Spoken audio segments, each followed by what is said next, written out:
In this video, we're going to do another application of linear programming, and this time the example is going to have to do with purchasing cabinets.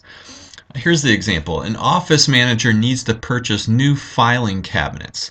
He knows that ACE cabinets cost $40 each, require 6 square feet of floor space, and hold 8 cubic feet of files. On the other hand, each Excello cabinet costs $80, requires 8 square feet of floor space, and holds 12 cubic feet. His budget permits him to spend no more than $560 on filing cabinets, while the office has room for no more than 72 square feet of cabinets. The manager desires the greatest storage capacity within the limitations imposed by funds and space. How many of each type of cabinet should he buy? Okay, so he has a certain amount of money, $560, that he wants to spend on filing cabinets. Now he has the more expensive kind, $80 kind, also take up more floor space, and that's not necessarily good. He wants to, he only has a limited amount of floor space, but on the other hand, the more expensive ones hold more cubic feet. Okay, and that's good because he's trying to maximize the number of space he has, the number of cubic feet he has. Okay, so I have a table down here that lists what we had in the paper, in the paragraph up here. Now we're going to let X be the number of ACE cabinets that he buys, and Y the number of Excello cabinets. Okay, the cost of each is here, and the maximum money available is down here. The space requirement, as far as the on the floor space required, would be 6 square feet for the ACE, 8 for the Excello, and he has a total of 72 square feet available. And the storage capacity is here.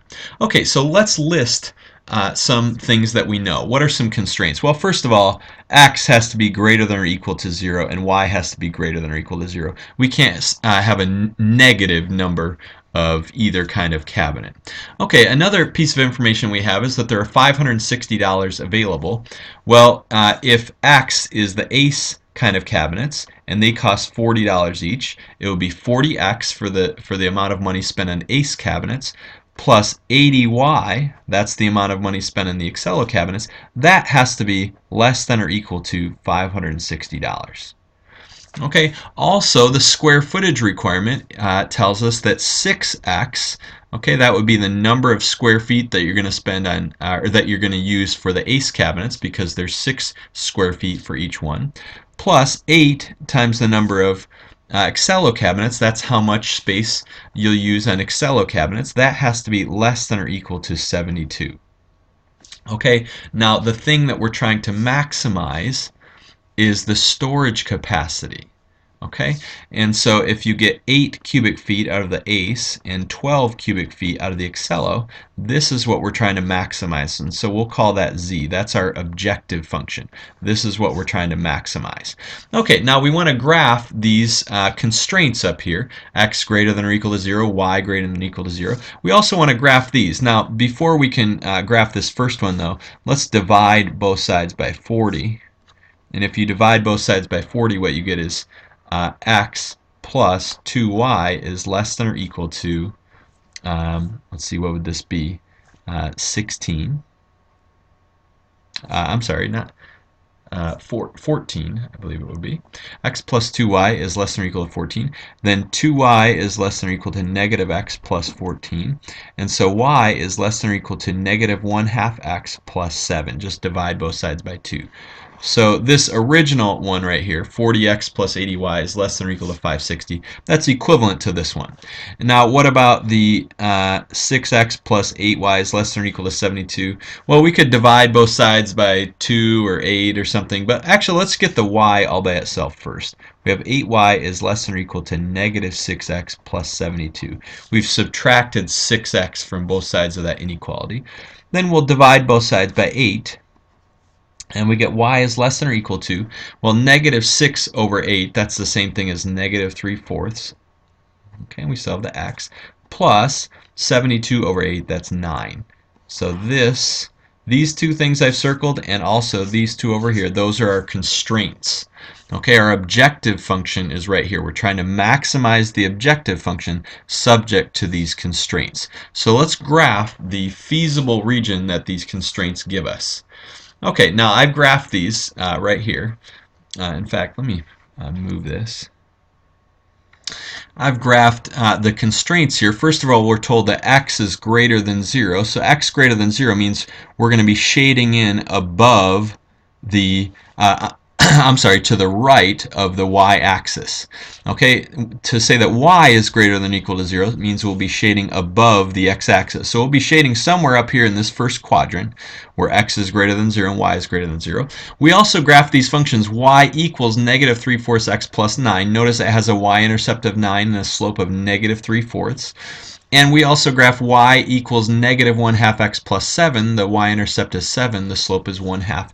And both of those inequalities up here where y is less than that. And y is less than that. So we would be shading in below these regions. So what is the only region that is both above the x-axis, to the right of the y-axis, and below both of these curves? Well, it's this region here that I've shaded in. This is our feasible region.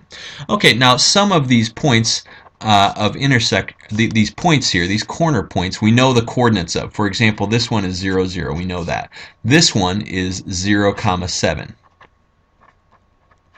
Okay, but what about these other ones? I guess I could call them, P and Q. It doesn't matter what you call them, but how could I figure out what Q is? Well, notice it's on this line here. Okay, and y is equal to 0, right? Any point along the x-axis is going to have y coordinate equal to 0. So we can plug in 0 for y, and we get 0 equals negative 3/4 x plus 9. If we add 3/4 to both sides, we get 3/4 x is equal to 9. And then if you multiply both sides by 4/3,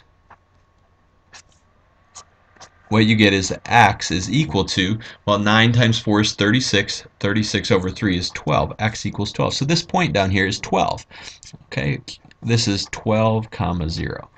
Now the last one, what about the point P? Well, that is, we're going to have to solve the system of equations y equals negative 3/4 x plus 9 and y equals negative 1/2 x plus 7.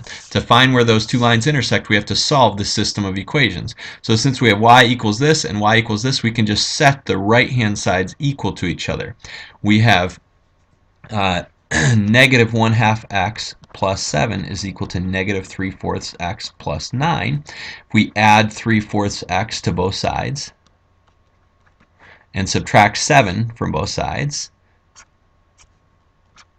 what we'll get on the left side is negative 1/2 x plus 3/4 x, that turns out to be 1/4 x, is equal to 9 minus 7 is 2. If you multiply both sides by 4 now, you'll get that x is equal to 8.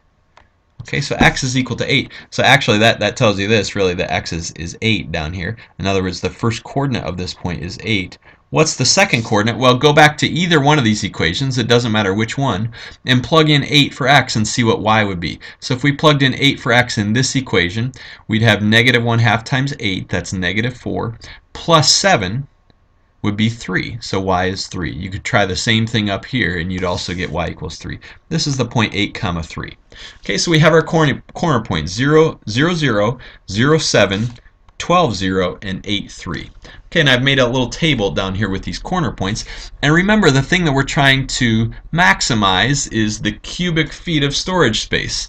Okay, and that objective function that we got was 8x plus 12y. Z equals 8x plus 12y, right? Based on this storage capacity over here, right? The cubic feet from the ACE was x, cubic feet from Excella was 12, and so our cubic footage is going to be 8x plus 12y. Okay, when you plug in these corner points into this objective equation, plug in 0 for x and 0 for y, you get 0. In fact, that's not a very good decision to try to maximize storage space, is to get 0 of each kind. You'll have 0 as your storage space. And then also plug in 0, 7, and these other ones. 12, 0, and 8, 3. And it turns out the one that gives you the most, okay, the maximum storage space is down here. That's if you buy 8 ACE and 3 Excello.